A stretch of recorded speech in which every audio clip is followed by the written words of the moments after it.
இப்போ இந்த நடிகர்கள் என்ன பண்ணுவாங்கன்னா, இப்போது எல்லாருக்குமே இப்போ வெற்றி அடைஞ்ச உடனே அவங்க கேட்குறது பவுண்டட் ஸ்கிரிப்ட் வேணும் அப்படிம்பாங்க. இந்த பவுண்டட் ஸ்கிரிப்ட் இந்த பவுண்டட் ஸ்கிரிப்டில் என்ன இருக்குன்னு எனக்கும் தெரியலை. ஏன்னா நானும் அதை எழுதுனதில்லை, நானும் அதை பார்த்ததும் இல்லை. இப்போ நான் நடிக்க ஆரம்பிச்சிருக்கேன், அதனால் என்கிட்ட பவுண்டட் ஸ்கிரிப்ட்னு கொண்டு வர்றாங்க. இந்த இவ்வளோ தான் இருக்குது, இது எப்படி படமாகும்னு எனக்கும் தெரில. அப்புறம் நிறைய பேர்கிட்ட போனால் பவுண்டட் ஸ்கிரிப்ட்னு சொல்கிறாங்க.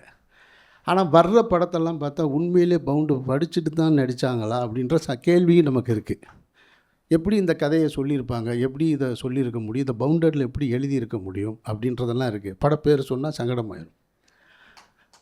அதனால் பழனி இப்போ என்ன பண்ணிட்டார், இந்தடா ஒரு பவுண்டட் ஸ்கிரிப்ட் கொடுத்துருக்கேன்னு காலி வாங்கிட்டு நான் வச்சுக்க ஒரு பவுண்டட் ஸ்கிரிப்ட், யார் கேட்டாலும் ஊருக்கே கொடுத்துட்டேன், எல்லோரும் படிச்சுக்கங்க.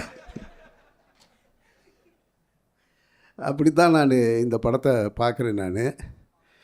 அதை தாண்டி பாலச்சந்தர் சாருக்கு பிறகு திரைப்படங்களில் அந்த ஆடியன்ஸ், அந்த விஷுவல்ஸை கொண்டு வந்தது பழனியப்பன் மட்டும்தான், வேறு யாருமே கிடையாது. இது நான் அவருடைய முதல் படத்திலே சொல்கிறேன். பார்த்திபன் கனவு பார்த்துட்டு, பிரிவும் சந்திப்போம் பார்த்துட்டு நான் அவர்கிட்ட சொன்னேன், எனக்கு என்னமோ பாலச்சந்தர் சாருடைய திரைப்படங்களுக்கு அப்புறம், ஏன்னா இந்த தலைமுறைக்கு பாலச்சந்தர் சாருடைய படங்கள் இருக்குமான்னு தெரில. இப்போ பாரதி ராஜா, பாலுமேந்திர மாதிரியான படங்கள் வந்துட்டுருக்கு. பாலச்சந்தர் ஏரியாவில் ஒரு படம் இல்லை. என்னடா நீ பேசுகிறியா? அதை நான் அவர்கிட்ட சொன்னேன்.